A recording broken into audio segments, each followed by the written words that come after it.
समाज में और उसको कैसे जड़ से हटाना है और कैसे उसको मिटाना है। तो उसके लिए हमें जागरूक होना होगा, एक होना होगा, अपने परिवार और समाज के लिए लड़ना होगा।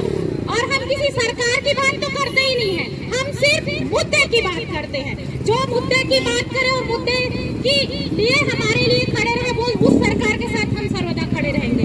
हम किसी पार्टी का समर्थन नहीं करते, वो कांग्रेस हो या भाजपा हो या कोई भी हो। जो हमारी समस्याएं सुने, हमारे समाज में हमें उठने बैठने लायक महिलाओं को सरेराम चलने के काबिल रखे, ऐसी सरकार की हम कल्पना करते हैं, जो इस शासनकाल में तो नजर आ ही नहीं रहा है।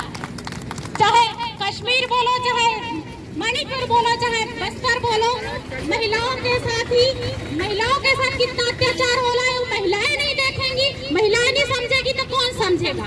हम महिलाएं हैं, इसलिए बोलती हूँ, महिलाएं ही महिलाओं की सबसे बड़ी दुश्मन है, जो समझती नहीं है कि हमारा क्या प्रॉब्लम है, उसको हम कैसे लड़े और कैसे समाज के सामने लाए।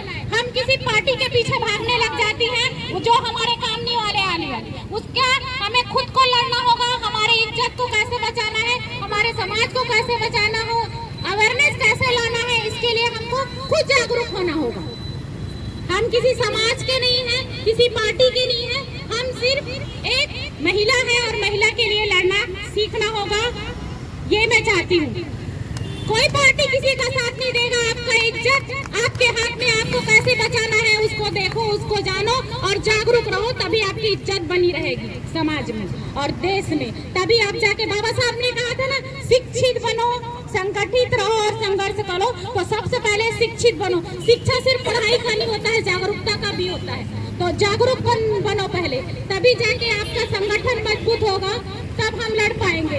एक दूसरे के पुच्छड़ बन के रहने से कुछ नहीं होगा, अपने खुद में दम होना चाहिए हमको, किसके लिए लड़ना है और क्या लड़ना है। तो यही जान लेंगे नहीं तो अवेयरनेस की कमी के कारण कहीं भी किसी के पीछे भेड़ चाल चलते रहेंगे।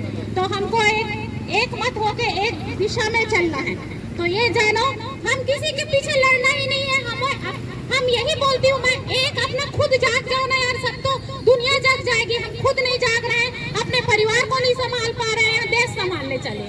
पहले घर में संभालो, घर में पियक्कड़ बैठा है उसको साला ठोक पीट के ठीक करो, पहले घर के अपने आदमी को पहले, उसके बाद बाहर को निकाल देखेंगे। वो भी है, घर संभालो, सब समाज बोला ना गायत्री में, हम सुधरेंगे जग सुधरेगा, पहले खुद सुधरे तो जग सुधरेगा, या दूसरे के पीछे भाग रहे, ऐसा नहीं होना चाहिए। इसीलिए समाज में संगठन बहुत जरूरी है और नशा मुक्ति इसके लिए अनिवार्य पहलू है। नशा मुक्ति होना ही चाहिए, नशा मुक्ति के बगैर अच्छे समाज की कल्पना किया ही नहीं जा सकता। नशा नाश का कारण है, ये पहले ही कहा जा चुका है, ये परम सत्य है। नशा जब तक रहेगा समाज में, हम सोते रहेंगे और जो उच्च वर्ग वाले हैं वो उसको अपना काम करते रहेंगे। आप सोते रहो, उन लोग अपना कमाते रहेंगे, तुम लोग रहो ऐसी मजदूर बन के जीते रहो, नशा में घुसते रहो। यही चाहते हैं आजकल के कॉर्पोरेट घराने, यही चाहते हैं मजदूरी बना रह जाएगा और उच्च पूंजीपति लोग आगे निकल जाएंगे, हम लोग ऐसी मजदूरी करते रह जाएंगे। तो इसलिए जागरूकता बहुत जरूरी है, जागरूकता के लिए शिक्षा बहुत जरूरी है। बहुत बड़ी समस्या है जिसके लिए हम लोग आज इकट्ठे हुए हैं। ये हमारी शुरुआत है और इसी तरीके से एक से अनेक होते जाएंगे और ये प्रबल और बहुत बड़ा प्रदर्शन एक दिन आएगा, क्योंकि इसको हम सब हल्के में सामान्य ले रहे हैं। दारू जिस तरीके से अब ऑनलाइन बिकने लगा है, आप समझ रहे हो, ऑनलाइन बिकना दारू मतलब आपके घर में कभी भी किसी भी समय दारू परोसा जाएगा। जो बच्चे दारू लेने की हिम्मत नहीं होती गली मोहल्ले में आने का, वो ऑनलाइन आपके घर में बैठ के दारू पिएगा। मतलब इस तरीके से प्रोत्साहन हो रहा है। दारू नशा मुक्ति बंद करना छोड़ के उसको आप और सरलता से करते जा रहे हो कि दारू लेना कितना आसान हो गया है। इस तरीके से हो रहा है। शाम के समय इस दारू भट्टी के पास से गुजरना बड़ा दिक्कत हो जाता है। अपने ही गली को, मार्केट को आप पूरी तरीके से यूज नहीं कर सकते, क्योंकि यहाँ पे दारू वाले पी के इधर से उधर लहराते गिरते सोए पड़े रहते हैं। पर बेसुध प्रशासन शासन इतने सालों में आज तक के किसी के आंख में ये दिखा नहीं है। पर आज हम इकट्ठे हुए लेट सही, पर ये बहुत जरूरी है, नहीं तो आने वाले समय में और बहुत दिक्कत हो जाएगा, जिसको हम सभी को समझना बहुत जरूरी है वास्तविकता को। और जिस तरीके से विभिन्न प्रकार के नशा बढ़ते जा रहा है, बेटी बचाओ बेटी पढ़ाओ बोलते हैं, पर जिस तरीके से हमारे साथ चाकूबाजी जब से ये सरकार आई है, विगत साल 1 साल होने जा रहा है, दिन के दिन अपराध बढ़ते जा रहा है और इनको लग रहा है कि इनके लिए कोई बोलने वाला नहीं है, तो ये बेहिसाब इनकी प्रशासन व शासन सब सुस्त पड़े हुए हैं। तो ये आज जो मातृशक्ति का एक पहल शुरू हुआ है, मैं इसका समर्थन करती हूँ और लोगों को बोलूँगी और अधिक से अधिक संख्याओं में मातृशक्ति के साथ जुड़े रहें और कदम से कदम मिलाएं। इस सांकेतिक धरना प्रदर्शन में छत्तीसगढ़ के जवाबदेही बहुत ही जिम्मेदार व्यक्ति, जो आप पूरे छत्तीसगढ़ के बारे में सोचते हैं, छत्तीसगढ़ की 3 करोड़ जनता की जो समस्या है, उस समस्या की लड़ाई लड़ने के लिए, छत्तीसगढ़ को सशक्त बनाने के लिए आप इस आजाद मार्केट चौक में मातृशक्तियां इकट्ठे हुए हैं, हमारे भाई सब इकट्ठे हैं, सभी को मैं जिंदाबाद करता हूं। साथ ही हमारे साथी लोग आए हैं, आपको भी जिंदाबाद, बहुत बहुत धन्यवाद। बहुत ही गौरवान्वित है आप हमारे साथ हैं, हम भी आपके साथ हैं, ऐसी भाईचारा बने रहेगा आगे भी आपके साथ।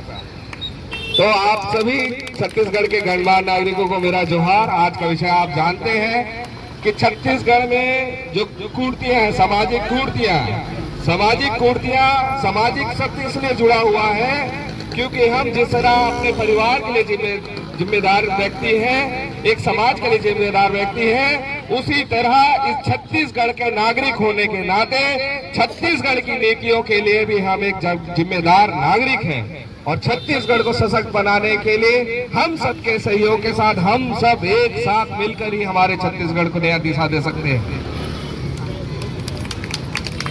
छत्तीसगढ़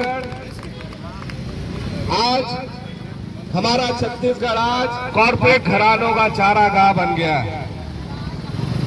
कॉर्पोरेट घराने जो बड़े बड़े उद्योगपति हैं, हमारे छत्तीसगढ़ को बहुत ही तेजी के साथ बर्बाद करते जा रहे हैं। खनिज संपदा का सौदा करके, खनिज संपदा का दोहन करके, उनकी लूट मचा के वे हमारे छत्तीसगढ़ को पूरा बर्बाद करना चाह रहे हैं।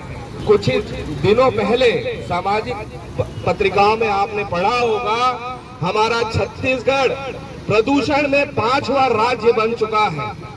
हमारा छत्तीसगढ़ प्रदूषण की दिशा में 5वां राज्य बन चुका है। हमारे राज्य में जिसमें सबसे ज्यादा प्रदूषित क्षेत्र हमारा दुर्ग और रायपुर जिला है। दुर्ग जिले में हम रहते हैं, जिनके लिए आप दिन रात मेहनत करते हैं अपने बच्चों के भविष्य के लिए। आज उनके भविष्य का स्वास्थ्य का खर्चा खतरा बना हुआ है। आप दिल्ली का हाल देख रहे हैं, दिल्ली में इतना प्रदूषण है, इतनी गंभीर बीमारियां वहां रह रही हैं। दिल्ली के स्थानीय निवासियों से जाके कोई होगा, उनसे पूछिएगा कि उनको कितनी तकलीफ है, सांस लेने में तकलीफ हो रही है, उनके बच्चों को तरह तरह की बीमारी पैदा हो रही है। वही दिल्ली ना बन पाए हमारा छत्तीसगढ़, हम हमारे छत्तीसगढ़ को दिल्ली बनने नहीं देना चाहते। इसलिए आज हम आप सबकी लड़ाई लड़ने के लिए इस सड़क में आज बैठे हुए हैं। ये दोहन की बात हुई।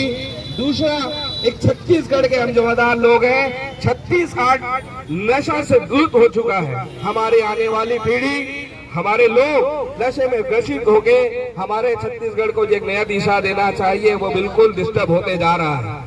हमारे माता पिता गांव में मेहनत करके पढ़ लिख कर यहाँ नौकरी पेशा करने आए, शहर को एक स्वच्छ बनाने के लिए, लेकिन कहीं ना कहीं नशा जो है वो हमारे आगे बढ़ने वाले काम को रुकावट पैदा कर रहे हैं। नशा में बहुत सारी चीजें हैं, सिर्फ एक दारू ही नहीं है, कई तरह के नशा बिक रहे हैं जो हमारे छोटे छोटे बच्चे कर रहे हैं, जो साजिश के तहत हमारे बच्चे शिकार हो रहे हैं, बच्चे गुमसुखी हैं। हम सबके बीच, हमारे घर में, हमारे परिवार में, हमारे पड़ोस में, हमारे मोहल्ले में ऐसे बहुत सारे आपने प्रकरण देखा है जिससे नशे के कारण अपराध हो रहे हैं। बेटा बाप को मार रहा है, बेटा पिताजी को हत्या हो रही है, ये सब नशे के हालत में हो रहे हैं। गंभीर गंभीर घटनाएं घट रही हैं। आप सभी पेपर में देखते होंगे कितनी दिल दहला देने वाली घटनाएं आपके सामने आती है। इस नशे पत्ती के कारण लोगों की मौत हो जा रही है। नशे में कई महिलाएं उत्पीड़न, कई आपराधिक मामले आपके सामने आ रहे हैं। इन सब को लड़ने के लिए, और ये लड़ाई हम छत्तीसगढ़ नागरिक होने के नाते आए हैं।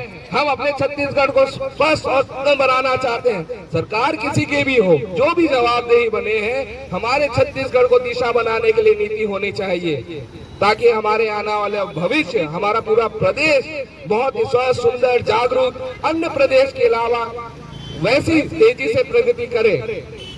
हम सब हमारे प्रदेश को सशक्त बनाने के लिए बहुत जिम्मेदार लोग हैं।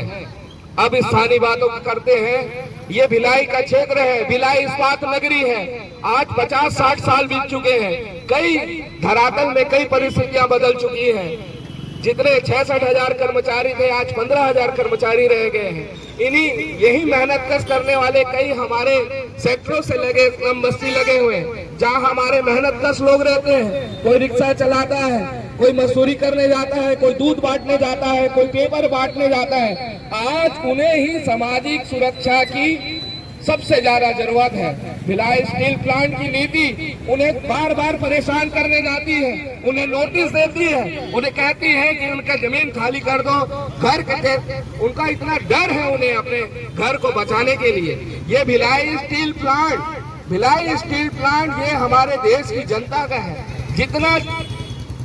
जितना अधिकार उनका है, उतना ही अधिकार आम नागरिकों का है। वो पब्लिक सेक्टर है, वहाँ अधिकार आपका है, वहाँ इनकी नीतियां नहीं चलेगी। वहाँ के जो भी नियम कानून है, शासन प्रशासन में बैठे हुए लोग, हमारे विधायक दल, हमारे सांसद हमेशा स्वस्थ चर्चा करके ऐसी नीतियां बना सकते हैं जिससे हमारे सभी परिवार जो भिलाई में रहने वाले, वो छोटे हो या बड़े हो, सभी को सामाजिक सुरक्षा की नीति बिल्कुल बनाई जा सकती है। सांसद बैठ के कर सकते हैं, ऐसी नीतियां बनाएं कि सबके घर का छत सुरक्षित हो जाए।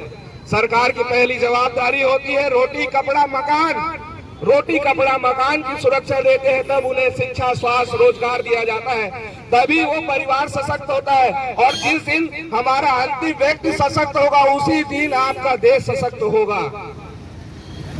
यही हमारी परिभाषा है।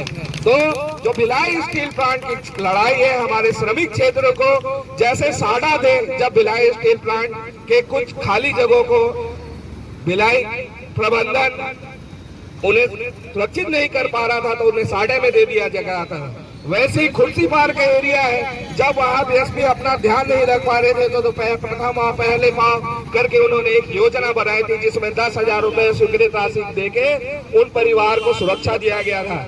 उसी तहत इस रिसाली क्षेत्र में भी तमाम परिवार है जो अपने निवास के लिए परेशान हैं। उन सबकी समस्याओं को लेकर हम यहाँ आए हुए हैं। तो मैं सभी विधायकों, सांसदों से निवेदन करता हूँ कि आप अपने क्षेत्र की जनता की जो समस्या है, उसके लिए बहुत ही गंभीर रूप से बैठक करें और नीतियां बनाएं, जिस नीतियों के तहत हमारे सभी परिवार को सुरक्षा मिल सके। ये उनकी जवाबदारी होनी चाहिए। भिलाई स्टील प्लांट में हमारे सेवा दे रहे हैं भिलाई स्टील कर्मचारी भी हैं, जिन्होंने 35-40 साल सेवा देके भिलाई से रिटायरमेंट हुए हैं। आज उन्हें भी नोटिस दिया जाता है। यहाँ पे 66,000 कर्मचारियों के रहने की व्यवस्था की गई थी। आज 15,000 रेगुलर कर्मचारी है, मकानों की कोई कमी नहीं है। लेकिन फिर भी जिन्होंने इस भिलाई स्टील प्लांट का नींव रखा, जिन्होंने इस भिलाई स्टील प्लांट में सेवा दी, अपना समर्पण दिया, आज उन्हें ही परेशान किया जा रहा है। तो उन परेशान की लड़ाई के लिए हम सबको एक साथ लड़ना है। छत्तीसगढ़ को मजबूत बनाने के लिए भी हम सबको साथ में लड़ना है।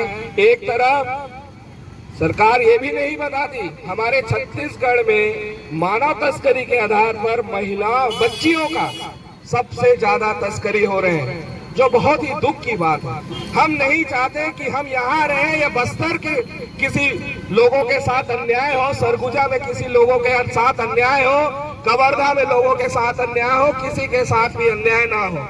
छत्तीसगढ़ के जवाबदार नागरिक होने के नाते छत्तीसगढ़ में शांति व्यवस्था लागू करने के लिए हम सबको मिलकर सड़क पर उतर के लड़ाई लड़ने की जरूरत है।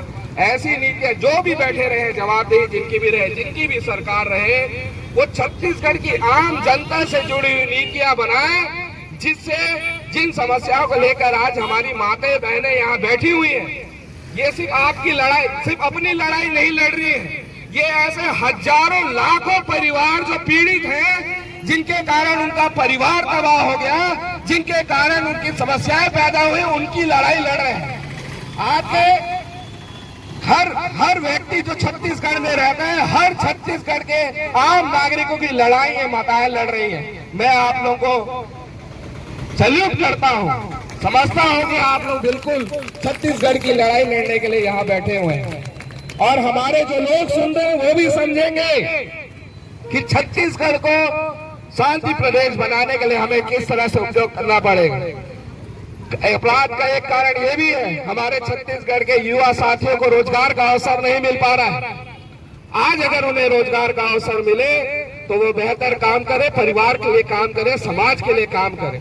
नहीं होने के कारण वे भी अपराध बढ़ने का कारण बढ़ते जा रहा है।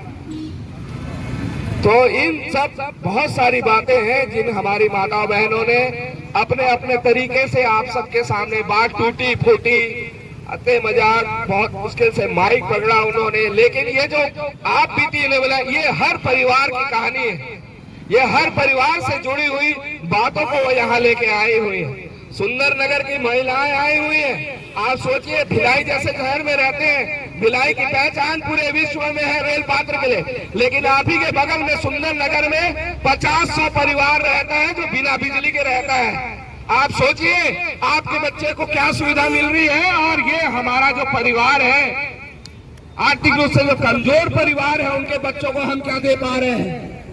सबका साथ का विकास तभी होगा जब हमारे सुंदरनगर के लोगों को भी वही बिजली पानी जितने मूलभूत सुविधाएं हैं मिलेंगे, तब होगी, तभी उनके बच्चे भी अच्छे पढ़ाई करेंगे, तभी उनके बच्चों का अच्छा भविष्य होगा। दिन रात वो घर से निकलकर मेहनत कर रहे हैं, उनके पालक, उनके घर के आदमी काम करने जा रहे हैं, उन्हें पूरी रोजी भी नहीं मिल पा रही है। रोजी दिलाने की जवाबदारी किसकी है? हम लोगों की सबकी जवाबदारी है। हम अगर इस प्रदेश के जागरूक लोग हैं, छत्तीसगढ़ की माटी को अपना माटी समझते हैं, तो छत्तीसगढ़ में रहने वाले हर इंसान की तकलीफ के लिए आवाज उठाने की जवाबदारी आपकी है। मैं तमाम हमारे क्षेत्र के सांसद विधायकों से निवेदन करता हूं, अपने लोगों की समस्याओं को आप सुनिए, उनके लिए नीतियां बनाएं, कलेक्टर के साथ बैठे, जहां जहां जो समस्या है उनके समाधान के लिए काम करें।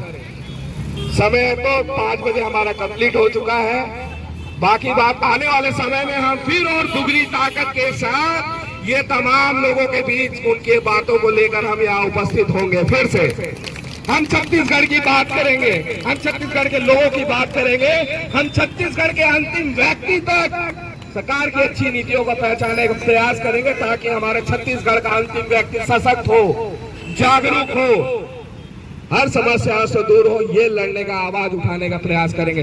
बहुत कुरीतियाँ बहुत प्रकार की हैं, लेकिन सबका जड़ केवल नशा और शराब है। शांति का टापू कहलाए जाने वाले छत्तीसगढ़ में लगातार हत्या, लूट, बलात्कार हो रहा है, जिससे माहौल खराब है, और सबका कारण सिर्फ नशा और शराब है। जब कांग्रेस की सरकार थी, यही भारतीय जनता पार्टी और इनके लोग हर चौक चौराहों पर शराबबंदी के मुद्दे पर राजनीति करते थे, पोस्ट डाला करते थे सोशल मीडिया के प्लेटफॉर्म्स में, और इतना ज़्यादा धरना प्रदर्शन पूरे प्रदेश में करके ये दिखाना चाहते थे कि कांग्रेस शराबबंदी का वादा करके आई है और वो शराबबंदी नहीं कर रही है, इसलिए आप सत्ता परिवर्तन करिए। जबकि आप सबको पता होना चाहिए, माननीय भूपेश बघेल जी जब मुख्यमंत्री थे, वो लगातार शराब दुकानों में कटौती कर रहे थे, और धीरे धीरे कोई चीज़ बंद की जाती है उस दिशा में वो पहल कर रहे थे। लेकिन जनता किसी भी कारण से आज सत्ता परिवर्तन कर चुकी है, भले ही वो महतारी वंदन योजना जैसी पैसे की योजना हो या अन्य कारण है, मैं उस पर नहीं जाना चाहता क्योंकि आज का विषय दूसरा है। लेकिन सत्ता परिवर्तन हुई और जैसे ही भारतीय जनता पार्टी सत्ता में आई, आज उनका लक्ष्य सालाना 11,000 करोड़ रुपए की शराब बेचने का निर्धारित किया गया। और जिस लक्ष्य को पूरा करने के लिए हर ढाबे, होटल, रेस्टोरेंट बिना नियम कानून के गली गली में शराब बेचने का लाइसेंस दिया जा रहा है, जिसकी प्रक्रिया चालू हो गई है। कुछ ही दिन में हम महसूस करने लगेंगे कि हर जगह शराब की बिक्री हो रही है। कई मेडिकल स्टोर्स हैं जहां बचपन से हम देख रहे हैं कि नशे के टेबलेट, सिरप बेचे जा रहे हैं। हमारे छत्तीसगढ़ के लोग बहुत शांतिप्रिय और आपसी सौहार्द को मेंटेन करने वाले थे, लेकिन आज इस नशे के कारण स्थिति ऐसी हो गई है कि हम हर तरह के अपराध में नंबर 1 की श्रेणी में आते जा रहे हैं। गांव-गांव में हत्याएं आम हो चुकी हैं, चौक चौराहे में चाकूबाजी, कट्टरबाजी बहुत आम बात हो चुकी है, और सबका कारण नशा है। उसकी आसानी से उपलब्धता है और बिना किसी रोक टोक के जहां मन कर रहा है वहां इसका सेवन किया जा रहा है।